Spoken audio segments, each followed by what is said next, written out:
보수 언론인 동아광장에서 발표한 지난해 부패로 인한 사회적 손실 금액입니다. 이만큼이에요.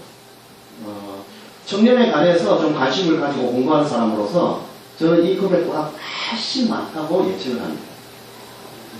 그러니까 이 금액보다 작지는 않아요, 절대로. 얼마죠? 36조 원이에요, 36조 원. 상대는 숫자 하나 보여드리겠습니다. 북한 국민이 2003년도 365일 동안 2,500만 명이 일해가지고 벌어들인 총 수익의 액입니다. 그러니까 우리가 부패로 인한 손실만 다 잘 관리할 수 있다면 현재 정도의 수준의 북한 국민을 일 하나도 안 해도 그렇게 먹고 살게 할 수 있다. 대단한 금액이죠. 우리가 반값 등록금에 대해서 관심을 가진 지가 한 2, 3년 됐습니다. 그런데 실시하지 못하고 있습니다. 세금을 더 걷으면 할 수 있다 이렇게 이야기합니다. 근데 저는 좀 다르게 생각합니다. 세금 걷지 않아도 할 수 있습니다. 어떻게 하면요? 이것만 관리하면 반값이 아니고 온값 등록은 가능한데요. 오해하기 쉬운 우리 일상생활에서 부패 사례 한 4가지를 설명을 한번 드려볼 테니까 참고해 주시면 좋을 듯 합니다. 거래업체로부터 명절에 인사로 3만원 이하의 떡, 선물 등을 받는 것은 괜찮을까요? 네? 3만원 이상 이하.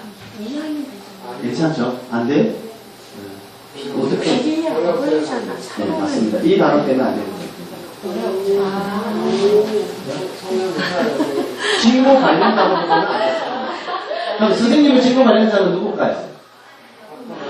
네, 학부모. 또 학생. 그리고 여기서 뭔가 이렇게 거래 행위를 하는 결제권을 가지신 분이 있잖아요. 그러면 이제 담당 업체가 되는 것입니다. 그런데요, 이로 인해 가지고 정말로 불이익을 본 사례가 하나 있더라고요. 찾아보니까 4번을 만났습니다. 그리고 식사비를 96,000원을 지불했어요. 1회당 26,000원이 지불되었고 공무원이 아닌 이제 그 업무상 관련자가 지불을 했어요. 이 사람이 검찰청 직원인데요. 검찰청 직원인데 4번을 만나서 밥값으로 그 사람이 식사비를 그렇게 지불했다고 합니다. 이로 인해서 이 사람이 어떤 처분을 받았냐면 감금처분을 받았어요. 어마어마하죠? 그래서 이 사람은 나는 경고 또는 감봉 정도가 적당하다, 억울하다. 이래서 소를 제기했습니다. 그런데 고법에서 감정이 맞다라고 사례가 있습니다. 그러면 왜 이렇게 큰 잘못이 아니죠. 어떻게 보면은 누가 만나가지고 한 3만원 이하의 식사를 먹는 거, 2사람이 많이 먹었다 그러면 한 그릇당 한 14,000원 정도 지불하는 건데 무슨 답이 고급스러운 걸 먹은 건 아니에요.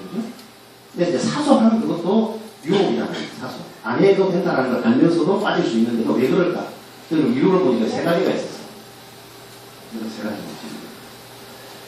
설명을 드려볼게요. 하나는 이런 것입니다. 첫 번째, 부패 유혹에 저항하는 자 에너지는 시간이 지날수록 고갈됩니다.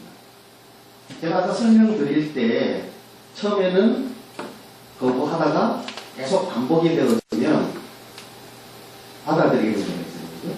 사람은 누구나 이런 가능성을 가지고 있다는 거예요. 그래서 주변의 도움을 받고 이렇게 고갈되기 전에 에너지를 채워야 되는데 그런 방법 중에 아주 효과 있는 방법 하나가 뭐냐면 이런 교육. 굳이 강사를 통해서 듣는 교육이 아니라도 괜찮아요. 책을 보거나 동영상을 보거나 하는 것도 에너지를 채우는 방법이 될 수가 있습니다. 두 번째요. 도덕 자기만족의 법칙인데 이건 꼭 기억해 두실 필요가 있습니다. 그럴까 싶은데 그럽니다. 사람은 누구나 자신이 허용하는 한도 이내에 나쁜 짓을 쉽게 한다. 이와 관련해서 실제 사례와 실험 사례를 하나씩 말씀을 드려볼게요. 미국에서 있었던 일입니다. 케네디 예술회관이라는 곳이 있습니다. 그곳에서 약 300명의, 연간 300명의 봉사자들이 주로 이제 은퇴를 앞두거나 하신 나이 많으신 분들인데 자원봉사자들이 와가지고 거기에 오는 손님들한테 현금으로 기념품 판매를 합니다. 1년에 약 한 5억 원씩 정도 걸려요. 그런데 판매는 5억 원씩 일어나는데 수급은 한 3억 5천밖에 안 됩니다. 1억 5천이 1년에 사라집니다. 그래서 왜 이렇게 될까 궁금했습니다. 조사를 했죠. 놀라지 마십시오. 누군가 한두 사람이 그것을 왕창 빼간 게 아니고요. 거기에 있는 거의 다수, 대다수의 사람이 조금씩 가져가요. 예, 그 사람들이 어떻게 해서 가져가나, 무슨 이유 때문에 가져갔을까? 해석을 해보니까요. 이런 거예요. 내가 여기 와서 하루에 4시간 또는 5시간 공사를 했어. 그러면 집에서 여기까지 오는데 차비도 한 5,000원 정도 들어가고 밥도 한 5,000원 먹어야 되니까 한 10,000원 정도 가져가는 것은 이거는 괜찮아. 하고 어떻게 한다? 합리화하는 거예요. 아니, 허용하는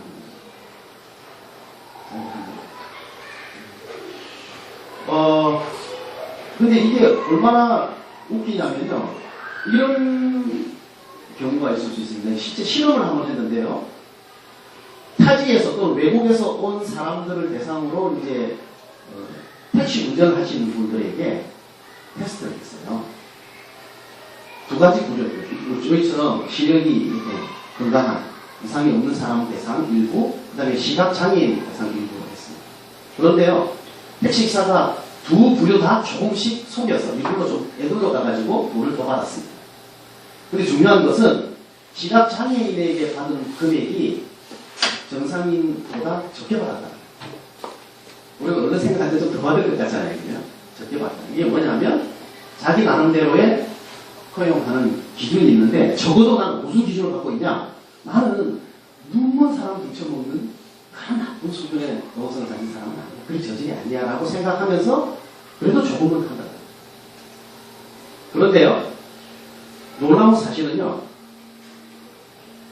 어떤 내가 부패한 행위를 통해서 나에게 이익이 생기고 나가 아닌 다른 사람에게 이익이 생길 때, 와, 내가 이 부패한 행위를 함으로써 나에게는 아무런 이익이 없고 다른 사람에게는 이득이 생기는 경우 둘 중에 어느 때 더 쉽게 부패한 행위를 할 수 있을까요? 어느 때 더 많이 한다고 생각하십니까? 전자일 것 같죠? 그렇지 않습니다. 후자입니다. 이 사람들이 이타성을 가지고 있어요. 남을 위해서는 오히려 더 쉽게 부정한 얘기를 한다.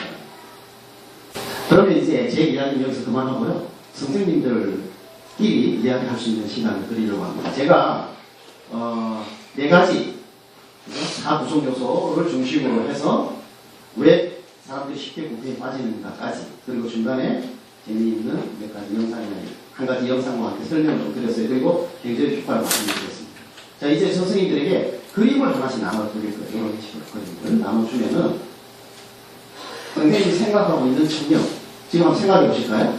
청렴하면 글로 표현하자면, 말로 표현하자면 어떤 것이 청렴인가? 정리가 되셨죠? 자, 그럼 이제 그림을 나눠주면요, 이렇게 그림을 하나 선택하시면, 아무거나 선택을 하시면 그 그림에는요, 이렇게 그 사진과 함께 칸이 하나 있습니다. 여러분이 이걸 고르셔가지고 나는 이 그림을 왜 선택했다. 청렴 이미지 관련된 이야기를 하는 거예요. 뭐 예를 들면은 이 차는 우리가 사는 세상이다.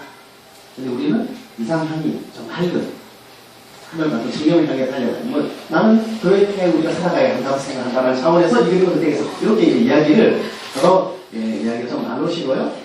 이야기가 다 나누고 나면 제가 어떻게 하십시오 하고 한 가지 제안을 드릴 거예요. 자, 도와주실래요?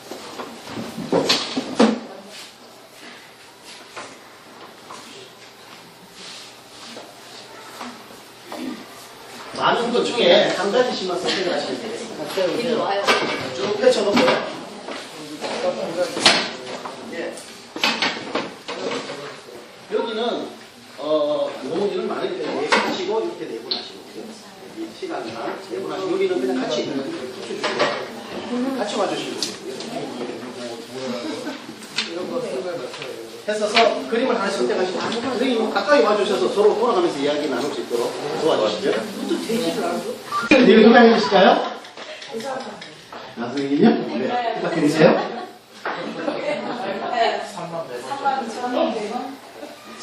저는 이 그림을 보면서 한마디로 그냥 내는 지들 일은 하지 말자. 청렴하게 살자. 이렇게. 그래요. 맞습니다. 네, 감사합니다. 저는 우리나라가 어떻게 하면 체계되실 수 있을까에 대해서 저 혼자만의 방안이 있습니다. 그건 뭐냐 하면은 초등학교, 위로는 중학교, 아래로는 유치원까지 선생님들이 청렴에 대해서 관심을 많이 갖는 것입니다. 그러면 당연히 그것이 행동으로 보여질 것이고요. 입으로 계속 많이 나오게 될 것입니다. 가치관이 형성되는 10대들에게 우리가 이 10세 전까지는 지능이 발달하고 10세에서 20대는 가치관이 형성되잖아요. 그럴 때 어떤 가치관을 갖느냐. 사람이 행동하는 동기가 있는데요. 물질적인 것 때문에 움직이는 것, 그 다음에 도덕성 때문에 움직이는 것을 놓고 실험한 결과가 있습니다. 어느 때 더 강력한가. 도덕성이 물질보다 훨씬 더 강력하다고 결론이 나와요. 그래서 도덕성을 어떻게 심어주느냐가 핵심 과제인 것 같아요. 그러면 이제 우리나라가 청렴해질 수 있다. 그런 거죠. 제가 드린 말씀을 다 드렸어요. 이제 여러분 기억하십시오. 청렴의 4구성 요소 기억나십니까? 머리 끝자를 따서요. 우리가 이제 학교 다닐 때 학창시절에 외울 때 보면 앞머리보다 외우잖아요. 그죠? 뭐죠? 민감성, 청렴이상. 도는요? 네, 도덕적 판단력이. 그리고 동기화, 그리고 지정화. 이것을 이제 이미 알고 계셨던 건데 새롭게 이런 것이 있습니다라고 정리를 해드렸습니다. 그리고 이제는 아셨고 기억하셨어요. 문제는 이제 이것을 학습 스스로 그죠? 네, 하시고 학습 효과 중에 최고의 학습은 그런 거라고 그러더라고요. 자기가 배운 것을 남에게 설명하고 가르치는 것이 최고의 자기 학습 효과다 이렇게 저도 배웠습니다. 선생님들이 이미 그런 일을 하고 계시니까요. 아이들에게 어울리는 용어로 그러한 이야기들로 꾸며가지고 수업 시간에 생활 속에서 이런 것들을